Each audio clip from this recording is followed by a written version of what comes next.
তরুণ প্রজন্ম, ছাত্র জনতা তারা যেভাবে রাজপথে নেমে এসেছে, তাদের এই দাবিটা খুবই যৌক্তিক। যে সংস্কারের এবং যে দাবি তারা তুলেছে, আমরা মনে করি সংস্কারের দাবি খুবই যৌক্তিক। সেখানে সংস্কারের মাত্রা নিয়ে আলাপ আলোচনা হতে পারে, বিশ্লেষণ হতে পারে, কিন্তু সংস্কারের দাবির যৌক্তিকতা নিয়ে কোনো প্রশ্ন থাকতে পারে না।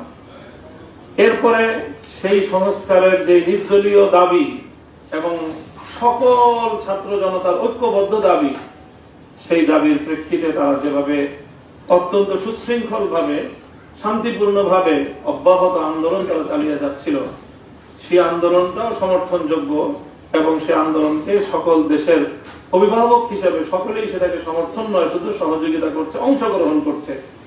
এটাকেও আমি আমাদের পক্ষ থেকে সকল অভিভাবকদের এই মনোভাবকেও আমরা স্বাগত জানাই।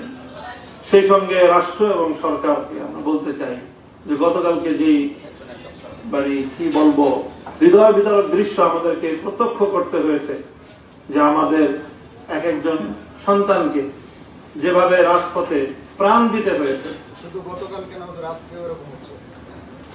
এবং গতকালের ঘটনা সবচেয়ে বেশি হৃদয় বিদারক, মারাত্মক, অব্যাহত ভাবে চলছে।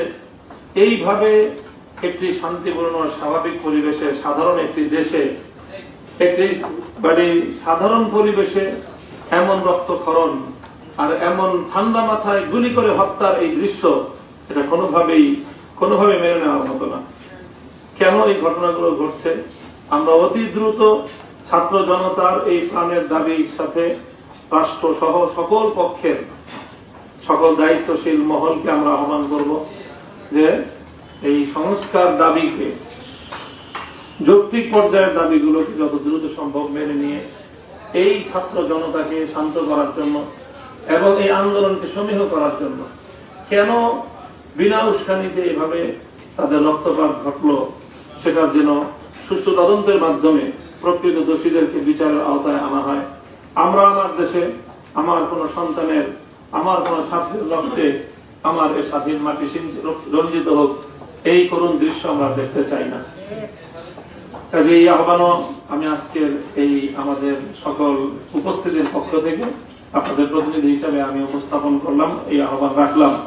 আমরা দোয়া করি আল্লাহ আমাদের দেশকে যেন শান্ত করেন।